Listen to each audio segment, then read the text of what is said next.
Geography. Welcome to geography class, students.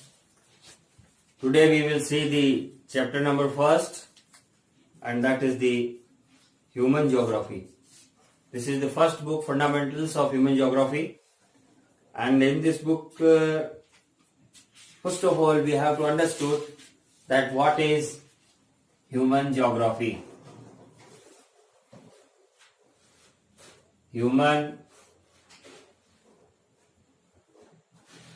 Geography, हमें सर्वप्रथम ये समझना है कि ह्यूमन ज्योग्राफी होती क्या है। इसके लिए हमारी बुक में 3 डेफिनेशन दी हुई है। कितनी डेफिनेशन दी है बच्चों? 3 डेफिनेशन दी है। Number first Ratzel, number 2 Ellen Churchill Semple and number 3 Vidal de la Blache. हमें इन तीनों वैज्ञानिकों के द्वारा, तीनों ही ज्योग्राफर्स के द्वारा दी हुई डेफिनेशंस के थ्रू समझना है that what is the human geography. बहुत ही कॉमन क्वेश्चन है, बहुत बार बोर्ड एग्जाम्स में पूछा हुआ है। So very first, what is human geography as far as Ratzel क्या कहते हैं, रेटजेल इसके बारे में क्या कहते हैं, क्या समझाते हैं, इसको हमें समझना है। हम यदि डेफिनेशन की वर्ड टू वर्ड यदि इस बात को समझने की कोशिश करें तो रेटजेल हमें कहते हैं कि human geography is the synthetic study of the relationship between earth surface and human societies. अब बच्चों इसको एक डायग्राम के थ्रू समझने की कोशिश करते हैं that this is the human society representing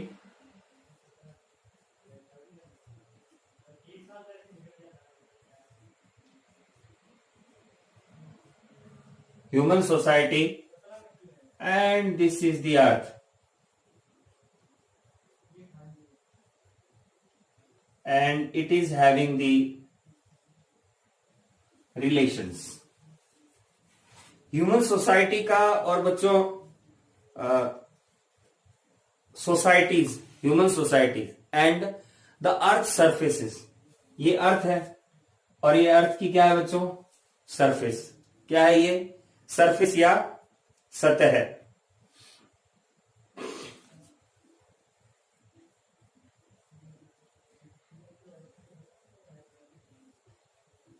human surface, अभी इस ह्यूमन सरफेस, अर्थ सरफेस और यहां पर हम लिखेंगे ह्यूमन सोसाइटी।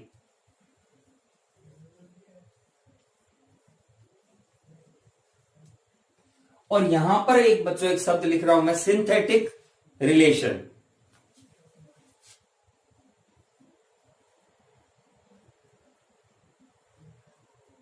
सिंथेटिक रिलेशन है ये। अब इसको समझना है बच्चों।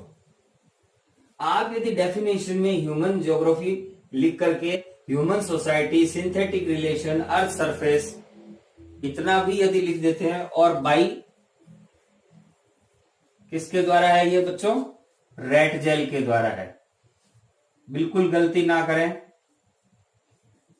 RATZEL, रेटजेल के द्वारा ये डेफिनेशन है। अब इसको थोड़ा समझने का प्रयास करते हैं। सी रेटजेल ये कहते हैं कि ह्यूमन सोसाइटीज और अर्थ सरफेस के बीच में एक रिलेशन है, एक संबंध है। लेकिन वो संबंध क्या है कि मानव पहाड़ पर भी जाता है, मैदान में भी काम करता है, नदी में भी काम कर रहा है, नदी को पार कर रहा है, सरफेस को पार कर रहा है, वो तैर भी रहा है, वो यहाँ के रिसोर्सेस को भी यूज में ले रहा है। तो एक रिलेशन है, एक संबंध है जो अर्थ सरफेस से ह्यूमन सोसाइटीज के बीच में डेवलप हो जाता है, बन जाता है या बना हुआ है। इस संबंध को हम समझते हैं, हम मतलब ह्यूमन बीइंग समझता है, मानव समझता है। तो जो मानव समझता है वो कोई प्रकृति के द्वारा बनाया हुआ नहीं है, ये मानव ने बनाया, इसलिए सिंथेटिक है।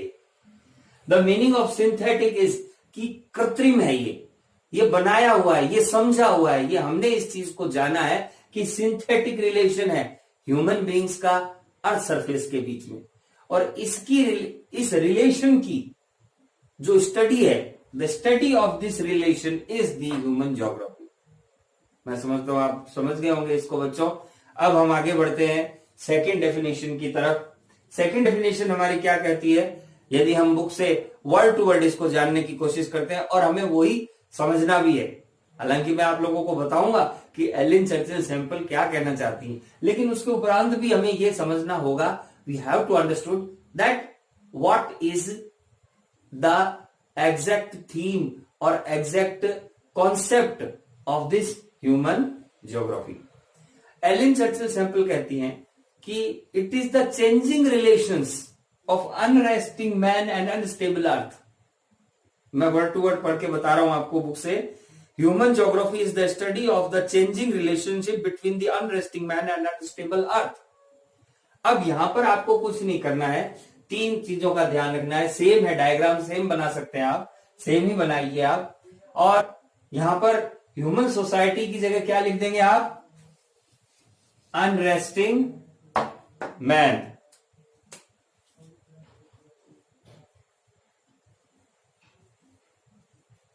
अनरेस्टिंग मैन।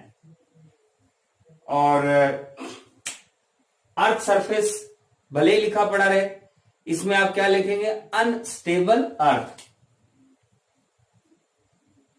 अर्थ जो है वो अनस्टेबल है। और सिंथेटिक रिलेशन की जगह क्या आ गया, सिंथेटिक रिलेशन की जगह आ गया चेंजिंग रिलेशनशिप।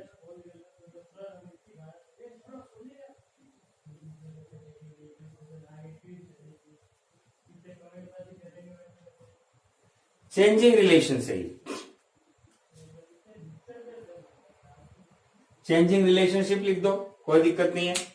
और बाई रेड जेल की जगह एलिन सी सैंपल, एलिन चर्चिल सैंपल है। आपकी बुक में एलिन सी सैंपल लिखा हुआ है, आप ये लिख देंगे, आपको ज्योग्राफी समझ आ जाएगी।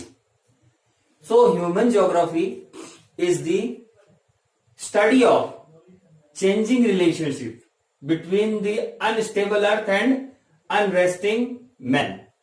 This is the human geography. Ellen Churchill Semple ये कहती है कि अर्थ कभी भी स्टेबल नहीं रहती, हर सेकंड बदलती रहती है। और मैन भी कभी भी रेस्ट नहीं करता है। मैन, यहां मैन से मतलब ह्यूमन से है, ह्यूमन सोसाइटी। ह्यूमन सोसाइटी कभी भी चुपचाप नहीं बैठती, हमेशा कुछ न कुछ करती रहती है। तो जो इनके बीच का चेंजिंग रिलेशनशिप है, अब ये भी स्टेबल नहीं है, ये भी स्टेबल नहीं है, और इन दोनों के बीच में जो रिलेशन है, जो संबंध है, वो भी स्टेबल नहीं है। इस अनस्टेबल, इस हमेशा एवर चेंजिंग रिलेशनशिप की स्टडी ही ह्यूमन ज्योग्राफी है। अब हम नंबर 3 पर जाएंगे बच्चों। 3 हमारी डेफिनेशन क्या कहती है, ये है number second. It was the number second. ये दूसरी डेफिनेशन का डायग्रामेटिक रिप्रेजेंटेशन था। आप यदि अपने एग्जाम्स में ज्यादा से ज्यादा बच्चों डायग्राम बना करके प्रस्तुत करोगे किसी भी चीज को, भले ही आप एज इट इज लिख रहे हैं डेफिनेशन, लेकिन यदि आपने डायग्रामेटिक रिप्रेजेंटेशन किया है तो आपको नंबर ज्यादा मिलते हैं और आपका समय भी बचता है बोर्ड एग्जामिनेशन में। इसलिए मैं बार बार डायग्रामेटिक रिप्रेजेंटेशन की वकालत करता हूं। अभी नंबर 3 ये कहता है, नंबर 3 किसके द्वारा दिया हुआ है, पहले तो ये समझने की बात है। नंबर 3 दिया हुआ है हमें वाइडल डेला ब्लास ने दिया। वाइडल डेला ब्लास क्या कहते हैं, वाइडल डेला ब्लास कहते हैं कि ह्यूमन ज्योग्राफी क्या है, एक सिंथेटिक नॉलेज है। भाई नॉलेज है ये, और नॉलेज भी कैसा नॉलेज है बच्चों, नॉलेज भी ऐसा नॉलेज है जो कि फिजिकल लॉज और ह्यूमन सोसाइटी के रिलेशनशिप को स्टडी करता है। हम एक बार बुक की डेफिनेशन को रीड करके देखते हैं। Concept resulting from a more synthetic knowledge knowledge तो सिंथेटिक ही है। And the physical laws govern on the earth and the relationships of the living beings. वही अर्थ के ऊपर फिजिकल लॉज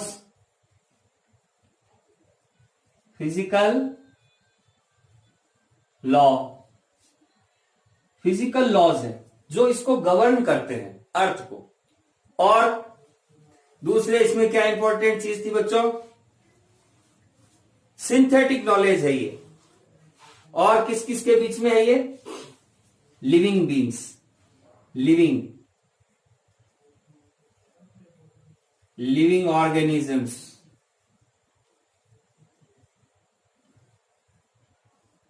लिविंग ऑर्गेनिजम्स और अर्थ के बीच में एक फिजिकल लॉज और लिविंग ऑर्गेनिज्म का एक रिलेशन है। क्या है कि कुछ नियमों कानूनों से बंधा हुआ है। लगभग बात वही है, लेकिन थोड़ा शब्दों का फेरबदल है, इसलिए उस शब्दों के फेरबदल को आपको ध्यान रखना है। और बाई विशेषकर ये विशेष ध्यान रखना, बाई किसका है ये, Vidal dash de la Blache, BLACH, Blache है ना, Vidal de la Blache. Vidal de la Blache ये कहते हैं कि physical laws which govern the earth and the living beings which inhabit it and their synthetic relations. Relation फिर से synthetic ही है, ये ध्यान रखना,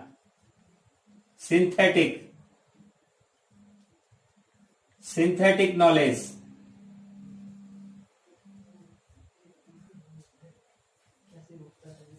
Synthetic knowledge, physical laws, living beings. This is the human geography. I think you understood it very well. Now I will go to the very fast the dualism in human geography.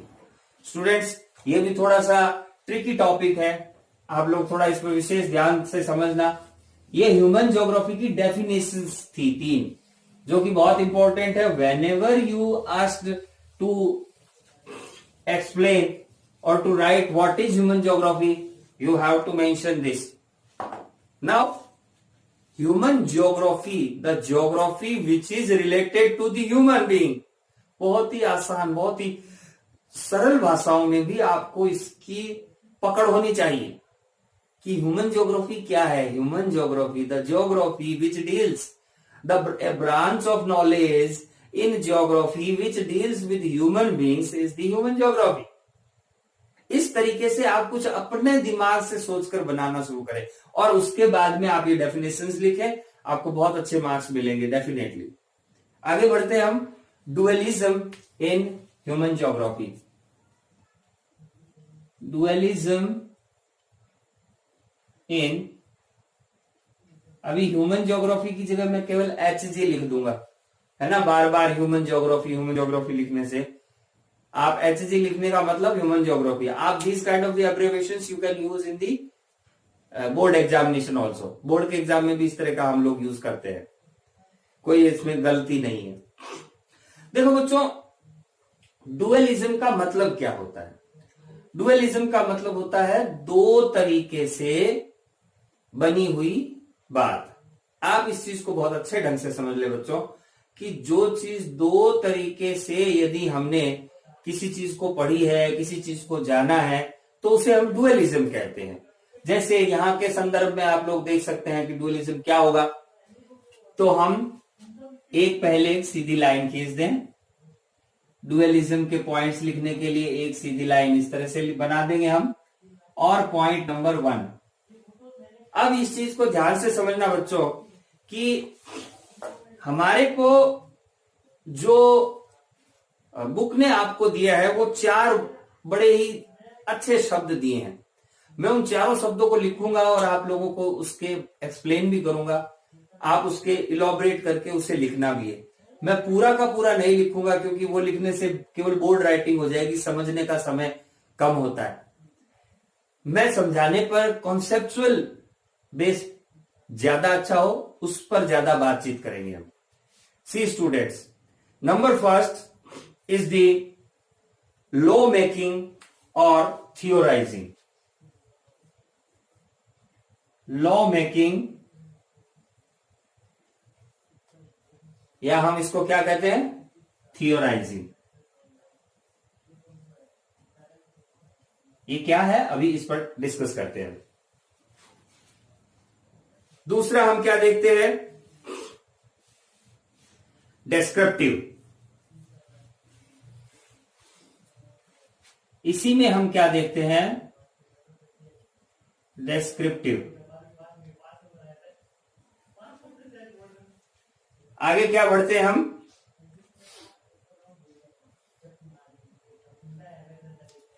Regional. Number 2 लगाते हैं, यहां पे एक शब्द आया regional, यहां पर भी नंबर 2 लगाते हैं, और यहां आया है सिस्टेमैटिक।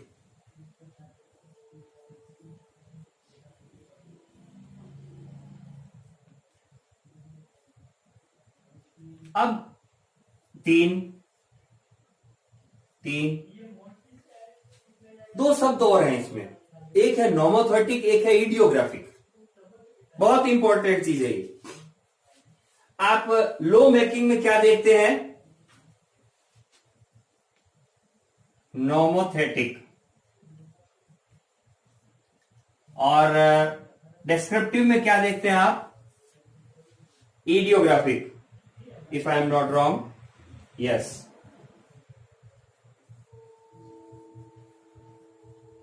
इडियोग्राफिक, ये 3 चीजें हुई।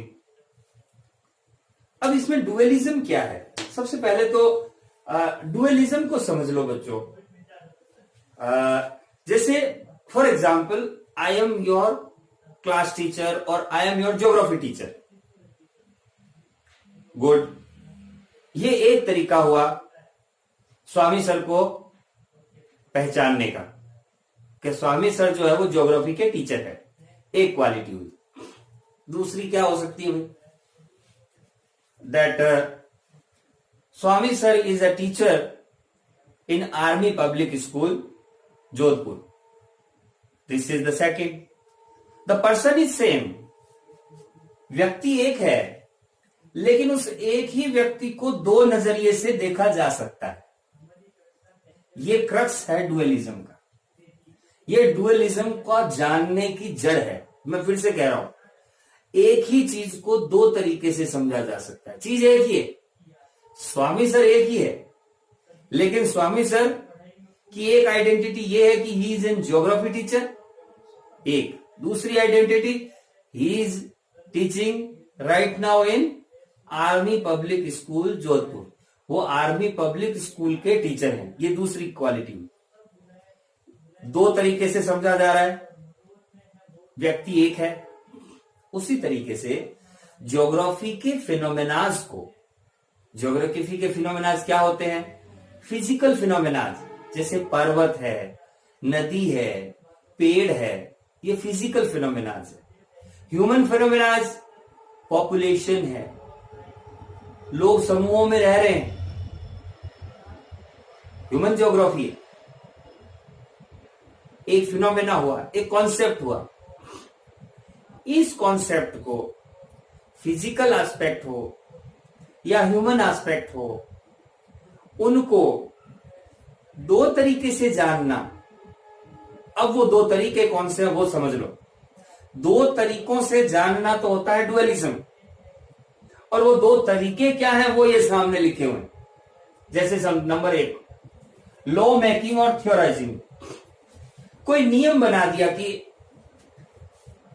Water boils at 100 degree Celsius temperature, पानी 100 डिग्री तापमान पर उबलता है। इंडिया में भी उबलता है, अमेरिका में भी उबलता है, पाकिस्तान में भी उबलता है। ये नियम है, सार्वभौमिक नियम है। ऐसा नहीं कि अमेरिका में 50 डिग्री पे उबल जाएगा और इंडिया में 200 डिग्री पर भी नहीं उबलेगा ना। 100 डिग्री टेम्परेचर होते ही पानी उबल जाएगा। सबके लिए समान है। ये हुआ लो मेकिंग चीज। डिस्क्रिप्टिव, उसी चीज को डिस्क्रिप्शन दे रहे हैं। हवा ज्यादा चल रही है, टेम्परेचर नहीं बैठ रहा है, किसी जगह पर आग उपलब्ध ही नहीं है, तो कहीं समय ज्यादा ले रहा है, कहीं 100 डिग्री टेम्परेचर बनने में समय ज्यादा ले रहा है, कहीं कहीं टेम्परेचर बहुत जल्दी बन जाता है। जैसे प्रेशर कुकर में कम तापमान, कम आग लगती है, कम खर्चा आता है आग का, और जल्दी उबल जाता है पानी, क्योंकि वहां प्रेशर ज्यादा हो गया है। जगह बदली, स्थिति बदली, और उसको बारीकी से उसको अध्ययन कर रहे हैं हम, ये डिस्क्रिप्शन हो गया। तो ज्योग्राफी को, ह्यूमन ज्योग्राफी को भी हम 2 तरीकों से समझ सकते हैं। एक नियम ओवरऑल, एक particular. Systematic and regional. Systematic क्या होती है? सिस्टमैटिक होती है जो कि पूरा ओवरऑल किसी की स्टडी कर रहा हो। रीजनल यानी छोटे छोटे रीजन का स्टडी कर रहा है। जैसे भारत एक देश है, तो भारत देश में एक सेंट्रल गवर्नमेंट है, ये सिस्टमैटिक अप्रोच हुई। और भारत की स्टेट गवर्नमेंट भी है, ये क्या हुई? ये उसकी रीजनल अप्रोच हुई। अलग अलग रीजन में, राजस्थान की अलग सरकार है, आसाम में अलग सरकार है, बंगाल की अलग है, ये रीजन है, लेकिन है तो सारा एक तो सिस्टमैटिक, और अलग अलग तो regional. Idiographic and nomothetic same है, इनका मतलब भी सेम है। मैं समझता हूं आप लोग इसको बहुत अच्छे ढंग से समझ गए होंगे। आज के लिए अभी इतना ही। अगली वीडियो के लिए आपको मैं आमंत्रित करता हूं। बहुत बहुत धन्यवाद। Thank you.